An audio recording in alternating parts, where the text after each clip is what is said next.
नमस्कार दोस्तों, बहुत बहुत अभिनंदन है आप सभी मित्रों का दिव्य सृजन स्पिरिचुअल के इस प्रातः 7 बजे कथाओं की श्रृंखला में। दोस्तों, आज की महात्मा बुद्ध की जीवन लीला का शीर्षक है महिषी विशाखा का क्लेश। अम्बलतिका से बुद्ध देशना देने नालंदा गए और वहाँ से अंग राज्य की राजधानी चंपा गए। अंग देश सघन जनसंख्या वाला उर्वर राज्य था जो बिंबिसार का उपनिवेश था। वहाँ घग्गर झील के किनारे शीतल शांत वन में बुद्ध ने निवास किया। चंपा में बुद्ध की देशना सुनने बड़ी संख्या में लोग आते थे। स्वर्ण दंड नामक एक धनी ब्राह्मण भी बुद्ध से मिलने आया। वहाँ के लोग स्वर्ण दंड की कुशाग्र बुद्धि के प्रशंसक थे।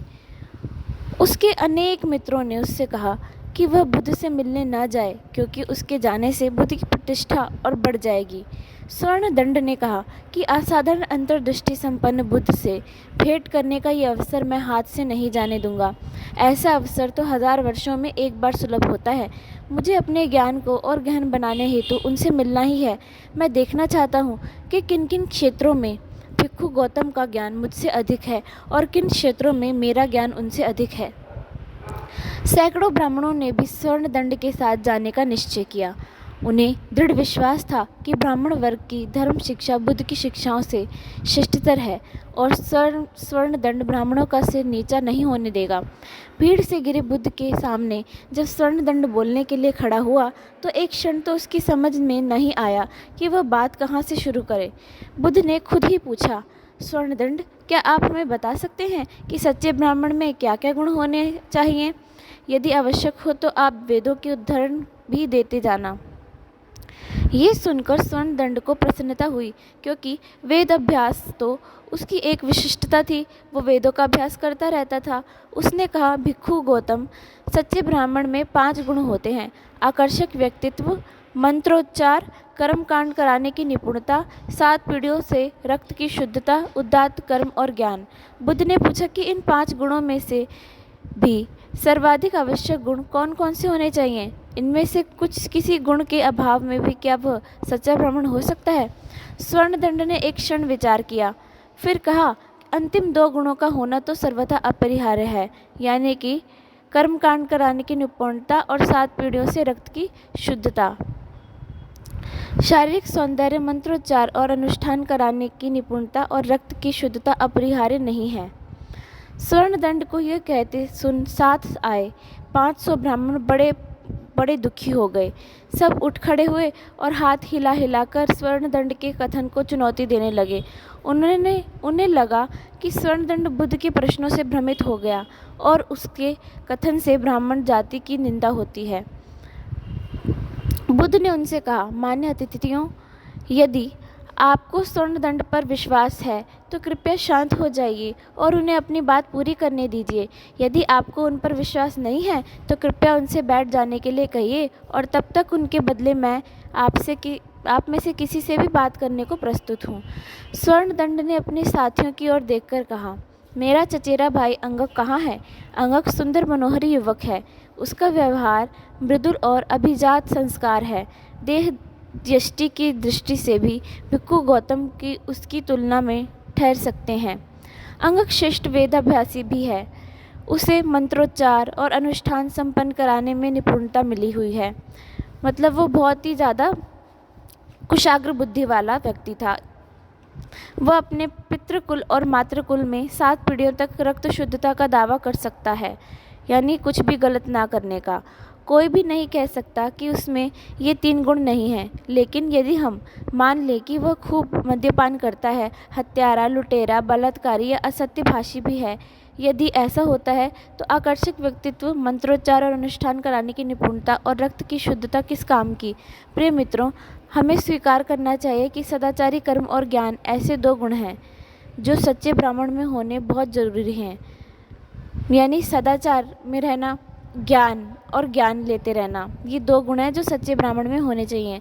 ये सर्वांगीण सत्य है, मतलब ये हमेशा ही बना रहेगा। वो ऐसे वाला सत्य है जो हमेशा रहने वाला है, ना कि भिक्खु गौतम का व्यक्तिगत सत्य है।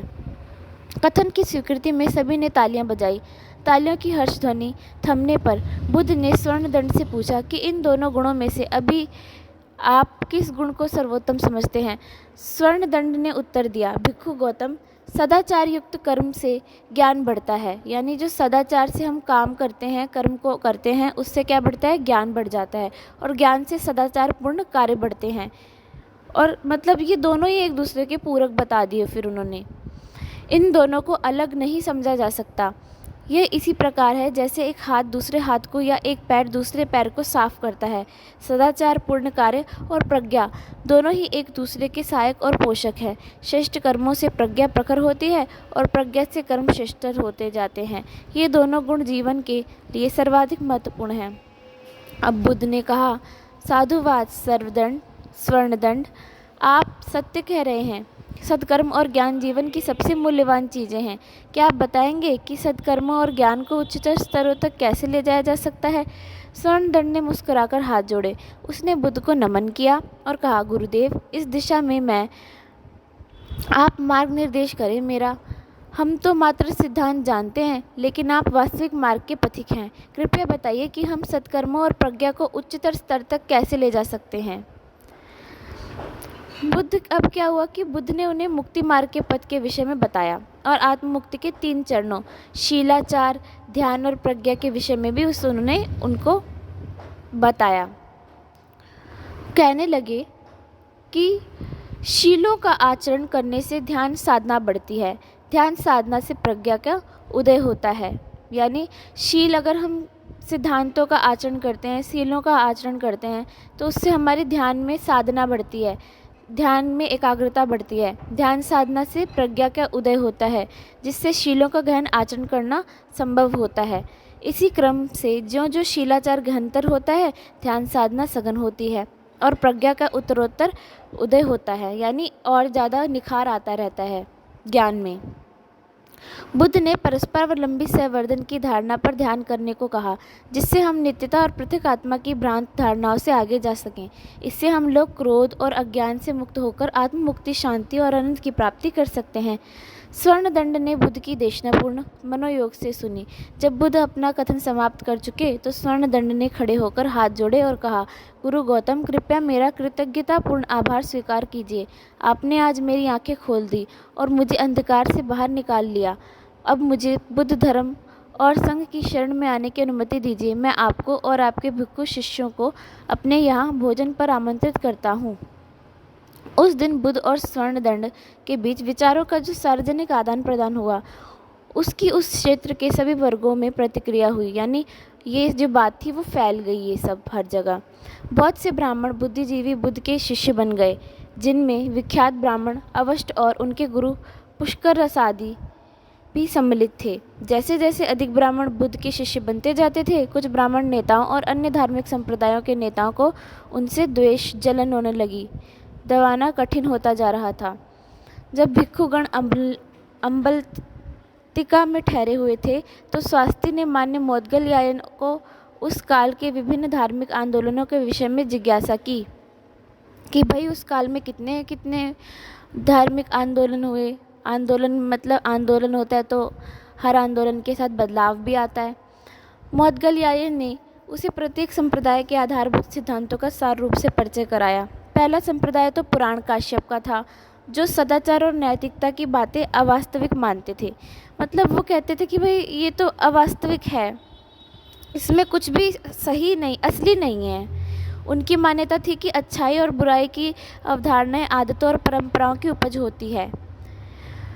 मास्करी गौशाली पुत्र भाग्यवादी थे।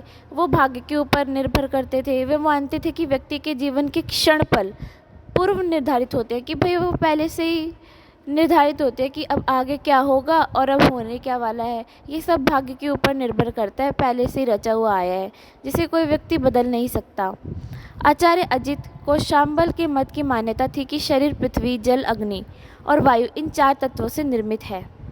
यानी इन 4 तत्वों से अब वो मानने, जो आचार्य अजित के शाम्बल थे, वो ये मानते थे कि जो शरीर है वो 5 तत्वों से मिलकर नहीं, 4 तत्वों से मिलकर बना है, पृथ्वी, जल, अग्नि और वायु। जब व्यक्ति मृत्यु को प्राप्त हो जाता है तो वो कुछ भी नहीं बचता, ये सारे तत्वों में वो वापस जाकर मिल जाता है और अगले जन्म का फिर क्या ही पता लगता है। अब आए काकुद कात्यायन। उनका संप्रदाय इसका विरोधी था। इस वाले जो है इस कथन का वो विरोधी था। उसके मत अनुसार आत्मा और सूक्ष्म शरीर कभी कष्ट में नहीं पड़ते हैं। मानव 7 तत्वों, अब उनके द्वारा तो ये था कि वो 7 तत्वों से बनता है मानव का शरीर, जैसे कि पृथ्वी, जल, अग्नि, वायु, दुख, सुख और चेतना से बना है। जन्म और मृत्यु तो केवल बाह्य आवरण है। जन्म और मरण जो होता है, जो शरीर का होता है, जो 7 तत्वों के मिश्रण से बनते हैं और बिगड़ते हैं और उन्हीं में जाकर जो अंतकाल में नष्ट हो जाते हैं। मान्य सारिपुत्र और मोदगलयायन स्वयं भी आचार्य सजत वैराती पुत्र के अनुयायी थे। आचार्य संजय सापेक्षता सिद्धांत के प्रतिपादक थे। वो उनका सिद्धांत था सापेक्षता के ऊपर आधारित, और वो मानते थे कि भाई जो सत्य परिस्थितियों और देश काल के अनुसार है, ये परिवर्तनीय है, सत्य में भी परिवर्तन आ जाता है। वो उनका ये मानना था। जो बात एक स्थिति के लिए सत्य हो वो दूसरी स्थिति के लिए भी सत्य हो, यह आवश्यक नहीं है। इन सब बातों का मानदंड स्वयं व्यक्ति की चेतना प्रज्ञा है। निर्ग्रंथनाथ पुत्र ऐसे सन्यासियों का संप्रदाय था। अब आता है निर्ग्रंथनाथ पुत्र। ये ऐसे सन्यासी का संप्रदाय था जो शरीर पीड़न तप में विश्वास करता था कि भाई शरीर को पीड़ा, जितनी भी पीड़ा हो पहुंचाते रहो, उसको उसी तप से जो है हमें निर्वाण की प्राप्ति हो सकती है। वो क्या रहते थे, निर्वस्त्र रहते थे, कपड़े नहीं पहनते थे और अन्य प्राणियों को ना मारने के शील कठोरता से आचरण करते थे कि और प्राणियों को, किसी भी प्राणी को हमारे वजह से नुकसान नहीं पहुंचना चाहिए। निर्ग्रंथ द्वैत भाग्यवादी थे। वो भी भाग्यवादी थे, जैसे कि मैंने ऊपर एक और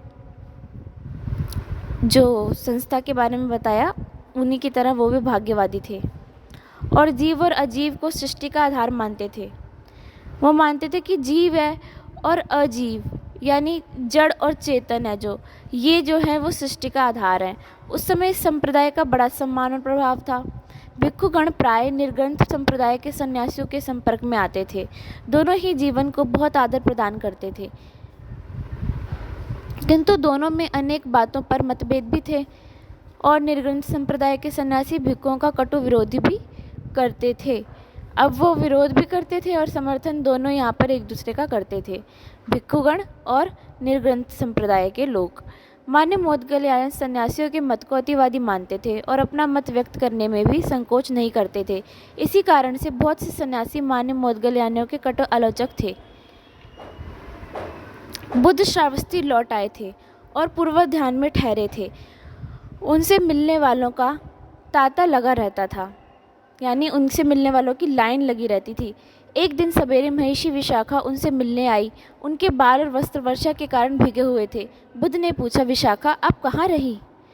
आपके वस्त्र और केश क्यों भीगे हुए हैं? महिषी विशाखा रोने लगी। गुरुवर, मेरे छोटे प्रपौत्र की अभी मृत्यु हो गई। मैं आपसे मिलने आना चाहती थी, किंतु दुख के कारण मैं वर्षा से बचने के लिए कुछ भी किए बिना निकल पड़ी।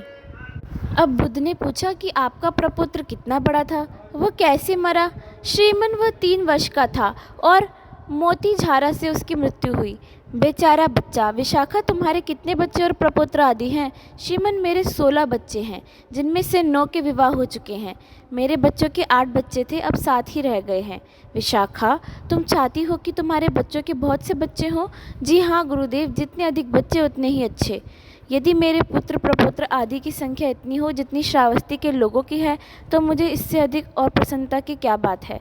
विशाखा, क्या ये जानती हो कि श्रावस्ती में प्रतिदिन कितने लोगों की मृत्यु हुआ करती है? गुरुदेव, कभी 9 तो कभी 10, लेकिन इतना निश्चित है कि प्रतिदिन एक व्यक्ति की मृत्यु अवश्य होती है। विशाखा, यदि तुम्हारे पुत्र प्रपौत्रों की संख्या इतनी हो जितने की श्रावस्ती के लोग हैं, तो तुम्हारे वस्त्र और बाल आज की ही भांति प्रतिदिन गीले होते रहेंगे। विशाखा ने हाथ जोड़े। मैं समझ गई। मैं वास्तव में इतने पुत्र प्रपौत्र नहीं चाहती जितनी श्रावस्ती की जनसंख्या है। व्यक्ति को जितनी मोह ममता होगी उतना ही अधिक दुख होगा। आपने सदैव मुझे इस बात की शिक्षा दी है, किंतु मैं ही इसे सदैव भूल जाती थी। बुद्ध सौम्य भाव से मुस्कुराए। विशाखा ने उनसे कहा, गुरुदेव, आप सामान्यतः अपनी यात्रा से तभी लौटते हैं जब वर्षा ऋतु प्रारंभ होने वाली होती है। आपकी अनुपस्थिति में आपके शिष्यों को आपका अभाव बहुत खलता है। हम भी विहार में आते हैं, लेकिन यह खाली लगता है। मैं आपकी कुटिया के कुछ चक्कर लगाकर घर लौट जाती हूँ। समझ में ही नहीं आता कि मैं करूं तो क्या करूं। बुद्ध ने कहा, यहाँ आने की अपेक्षा परिश्रम पूर्वक साधना अभ्यास करना अधिक जरूरी है। जब भी विहार आती हो, आपको अन्य मान्य भिक्षुओं की देशना सुनने को मिलती होगी। अपनी साधना में सहायक होने वाले प्रश्न तुम उनसे कर सकती हो। शिक्षक और उसकी शिक्षाएं एक ही होती हैं। मैं यहाँ नहीं होता, इसके कारण आप अपनी साधना अभ्यास में कभी कमी मत आने देना। वहीं खड़े आनंद ने इस पर एक सुझाव दिया, यदि इस विहार में एक बोधि वृक्ष लगा दिया जाए तो बढ़िया रहेगा। ऐसे में आपके यहाँ उपस्थित ना होने पर विहार में आने वाले शिष्यगण आपके स्थान पर बोधि वृक्ष के दर्शन कर जाया करेंगे। वे बोधि वृक्ष का उसी प्रकार नमन कर सकेंगे जैसे आपको नमन करते हैं। हम बोधि वृक्ष के चारों ओर चबूतरा बना देंगे जिससे भिक्षुगण उस पर पुष्प अर्पित कर सके। वे शिष्यगण बुद्ध का ध्यान करते हुए मंद पगों से बोधि वृक्ष की परिक्रमा भी कर सकेंगे। महर्षि विशाखा ने कहा, यह तो अति उत्तम बात होगी, किंतु आपको बोधि वृक्ष मिलेगा कहाँ से? आनंद ने उत्तर में कहा, मैं अरुबेला स्थित बोधि वृक्ष से, जहाँ बुद्ध को संबोधि प्राप्त हुई थी, बीज मंगवा लूँगा। उसे यहाँ बोकर उससे उपजे वृक्ष की देखभाल करके बड़ा बना लूँगा।